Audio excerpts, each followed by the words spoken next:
Bonjour à tous. Dans cette vidéo, nous allons nous intéresser aux lentilles minces. On va commencer par une définition de ce que sont les lentilles minces et ensuite on ira jusqu'à la formule de conjugaison.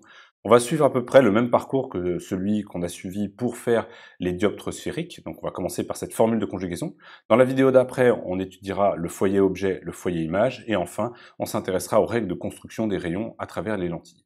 Alors je sais d'expérience que vous connaissez déjà beaucoup les lentilles convergentes, vous connaissez moins déjà les lentilles divergentes, donc on va regarder ces deux notions, on va les séparer et bien regarder les différences qu'il y a entre ces deux objets et puis ce qu'il y a de similaire. Et surtout, on va essayer de faire des liens avec ce qu'on a vu précédemment, les miroirs sphériques et les dioptres sphériques.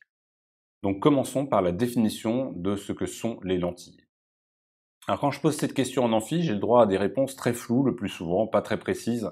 Donc on me dit c'est un morceau transparent, un morceau de matériau transparent dans lequel on fait passer la lumière. On me dit c'est un bout de verre. On me dit ce genre de choses ou un bout de plexiglas. Effectivement, il y a un peu de vrai, mais c'est pas très précis. Donc on va essayer de donner une définition plus simple. Et en fait, ce morceau de verre ou de plexiglas ou de matériau transparent, il a une forme bien précise. Une lentille, c'est finalement deux dioptres sphériques, un dioptre d'entrée et un dioptre de sortie, et ces deux dioptres vont partager le même axe optique. Donc ça, c'est la définition exacte. Une lentille est constituée de deux dioptres sphériques partageant le même axe optique. Donc on a pas mal d'exemples ici qui sont dessinés. On a par exemple un dioptre d'indice n, et on va passer de l'air à cet indice, puis on va revenir à l'air avec deux dioptres, ici un dioptre convexe et ici un dioptre concave, si on prend de gauche vers la droite. Alors on appelle ça biconvexe parce que quand on regarde de l'extérieur, c'est convexe et convexe, quand on fait venir la lumière de part et d'autre, mais par contre la lumière, elle subit d'abord un convexe et après elle va subir un dioptre concave, si on regarde le parcours, la traversée de la lumière. Donc ça c'est la nomenclature de ce genre de lentille, mais voilà, il faut savoir comprendre cette nomenclature. En tout cas, on peut choisir deux dioptres d'entrée et dioptre de sortie. On a beaucoup de possibilités. On peut mettre convexe, concave, concave, concave, convexe, concave. Enfin, on peut faire tout ce qu'on veut. Et ça va donner des lentilles avec des propriétés différentes. Donc vous avez ici des exemples. En aucun cas, je vous demande de connaître ça, mais vous voyez ici, par exemple, ça c'est une lentille dite biconvexe, et puis on a l'inverse, ici une lentille biconcave, avec ici un dioptre d'entrée qui serait concave pour la lumière, et puis quand on sort, on passe un dioptre convexe. Alors comment on va faire nous pour étudier ces lentilles, et toutes ces lentilles, on va l'étudier de façon générale, on va se servir de ce qu'on a déjà démontré ensemble. On est capable d'étudier un dioptre, on sait parfaitement maintenant étudier un dioptre dans les conditions de Gauss, donc on va utiliser ça, et on va étudier maintenant deux dioptres successifs qu'on va mettre l'un après l'autre, et on va regarder la réfraction de la lumière à travers nos deux dioptres successifs. On va rester dans les conditions de Gauss, puisque, je vous rappelle, vraiment, on s'est placé dans les conditions de Gauss pour étudier notre dioptre et pour pouvoir avoir le stigmatisme. Donc on va rester dans les conditions de Gauss et on va conserver notre stigmatisme. Alors mettons-nous dans la situation de notre premier dioptre. Pour l'instant, on ne s'occupe pas du deuxième dioptre. On a un objet A ici, qui va émettre de la lumière dans toutes les directions. Et puis on a un dioptre D1, ici j'ai mis convexe, mais ça pourrait être concave, de sommet S1. Et on a notre œil de l'autre côté du dioptre. On va imaginer être ici dans l'air et ici dans le verre, l'entrée de notre dioptre, de notre lentille. Ça veut dire que notre œil est dans le verre, bon, c'est pas très confortable, mais on va imaginer qu'on est dans cette situation, puis après on poussera un petit peu le raisonnement plus loin. Alors, comment on fait pour trouver l'image de A? On va prendre deux rayons, on va les faire passer à travers notre dioptre, et puis on va respecter les règles de tracé de rayon, et on va obtenir l'image ici AI que j'ai mis de façon totalement illustrative, il n'y a pas de construction dans ce dessin-là, mais AI est l'image de A par D1. On peut écrire ça d'une façon très brève, une façon un peu mathématique. On va dire que A est passé dans D1 et on obtient AI. AI pour image, le I ici c'est intermédiaire. Donc on passe de A et on obtient une image A intermédiaire par le premier dioptre. Maintenant, mettons-nous à la place de notre œil. Notre œil, qu'est-ce qu'il voit? Il voit de la lumière qui part de AI. Très bien. En fait, ce qui se passe avant, c'est pas important pour notre œil. Lui, il a l'impression que la lumière part du point AI. Et en fait, si on mettait un objet au point AI, comme ceci, il verrait parfaitement la même chose. Donc il n'y aurait aucune différence entre le montage qui est en haut et le montage qui est en bas. Notre œil, lui, il ne voit que finalement le résultat de notre montage à travers le dioptre donne AI. Il ne voit que AI. Il voit l'image ici. En fait, de façon simple, l'image AI qu'on obtient avec le dioptre, et ben ça devient un nouvel objet, et cet objet, et ben on en fait une image avec notre œil. Donc notre œil est un autre système optique, on l'étudiera plus tard, hein, et il fait une image de cet objet AI. Donc on voit que finalement, quand on prend un premier système, le premier système c'est le dioptre, et ben il va prendre un objet, il va en faire une image, et l'image obtenue devient un objet pour le système d'après. Et ainsi de suite. On peut donc comme ça faire ce qu'on appelle les images successives, c'est ce que j'ai noté dans ce chapitre, principe des images successives, c'est-à-dire que l'image obtenue par le premier système devient l'objet pour le deuxième système, qui va faire une image, qui va donner un nouvel objet pour le troisième système, et ainsi de suite. Et on va faire de proche en proche l'image de l'image de l'image de l'image de l'image.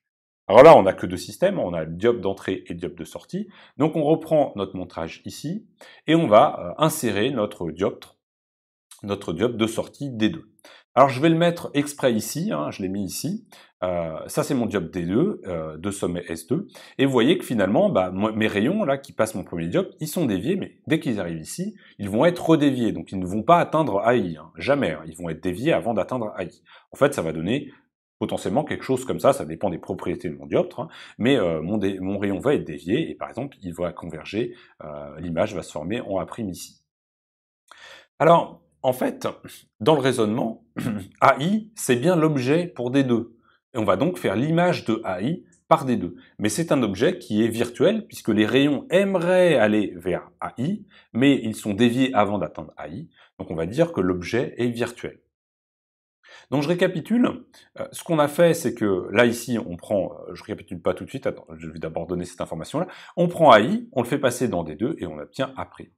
Donc si maintenant, j'en reviens à tout ce qu'on a fait, on a pris A, d'accord, on l'a passé dans D1, on obtient AI, on le repasse AI dans D2 et on obtient A'.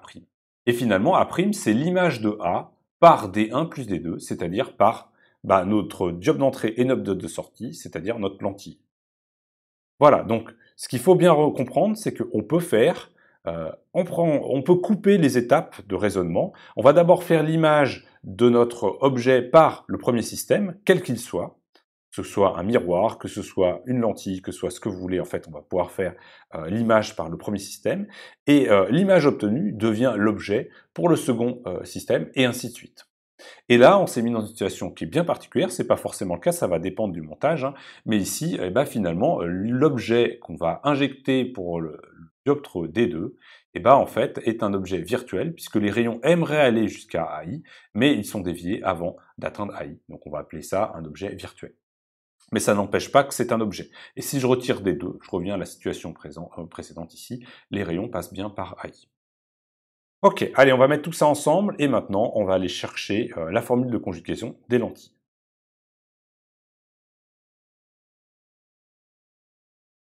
Alors, ce qu'on va faire, c'est qu'on va utiliser le raisonnement qu'on vient de voir, hein. On va d'abord chercher où est l'image de A par le premier dioptre D1. Pour cela, on va appliquer la formule de conjugaison qu'on a vue ensemble. J'ai pris la formule de conjugaison avec origine au sommet, c'est-à-dire par rapport à S, que j'ai noté ici. Ça, cette formule, elle est générale, elle est valable pour tous les dioptres, mais il va falloir l'adapter à notre cas de figure.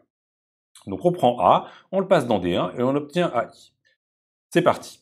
Donc, imaginons il va falloir que j'adapte cette formule. Donc, on va partir de l'air vers N. En fait, les lentilles, ce sera toujours de l'air vers un milieu. Donc, on va faire comme ceci.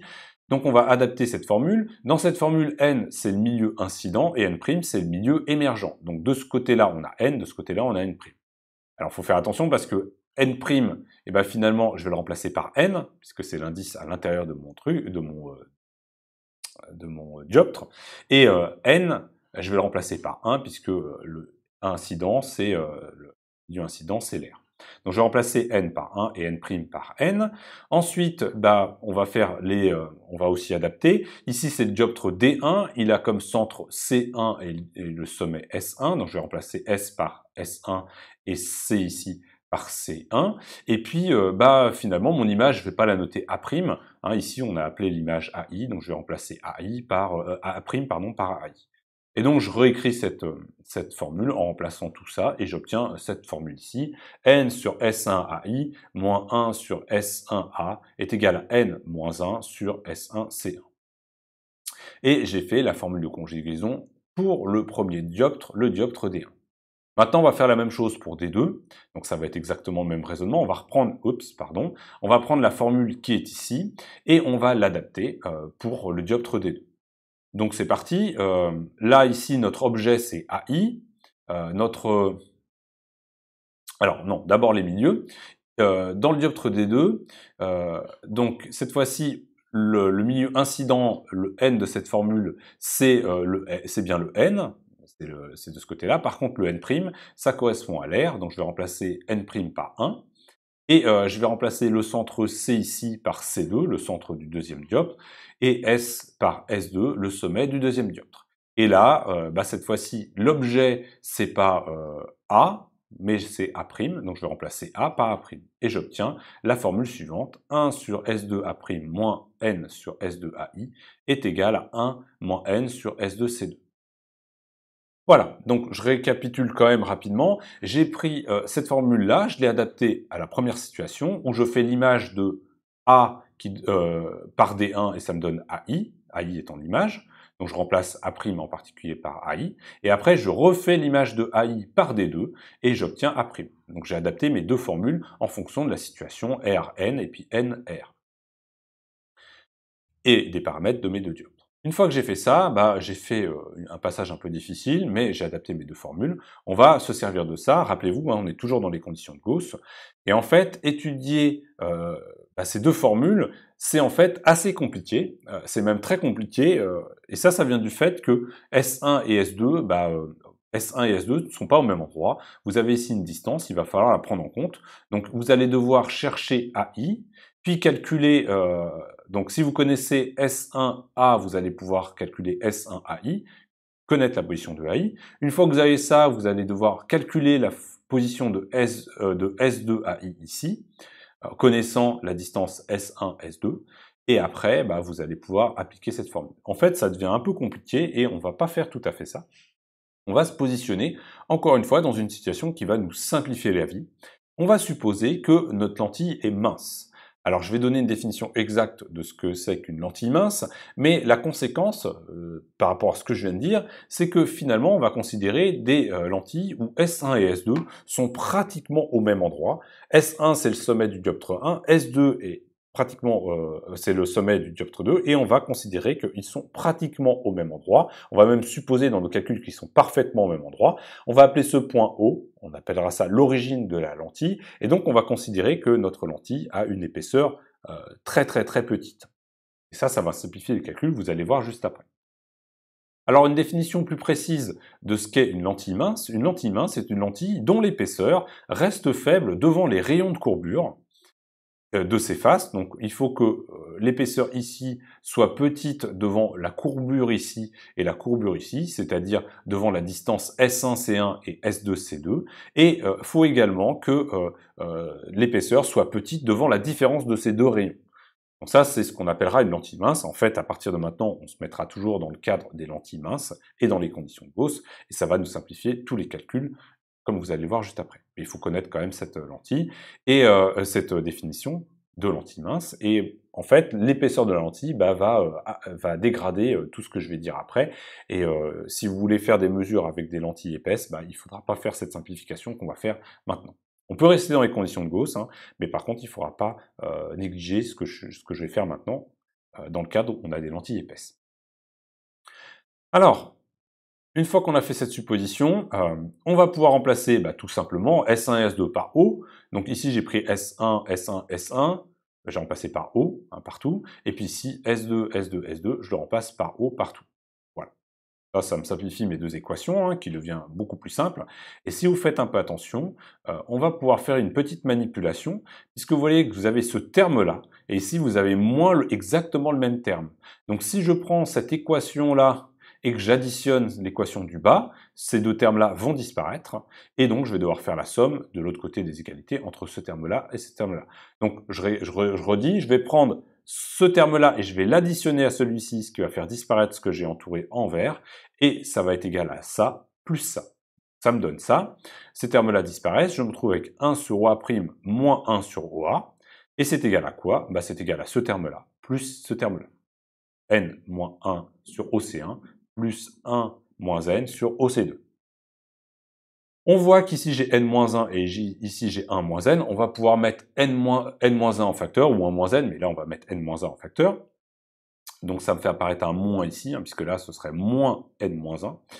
Et donc j'obtiens 1 sur A' moins 1 sur OA est égal à n-1, facteur de 1 sur OC1 moins 1 sur OC2.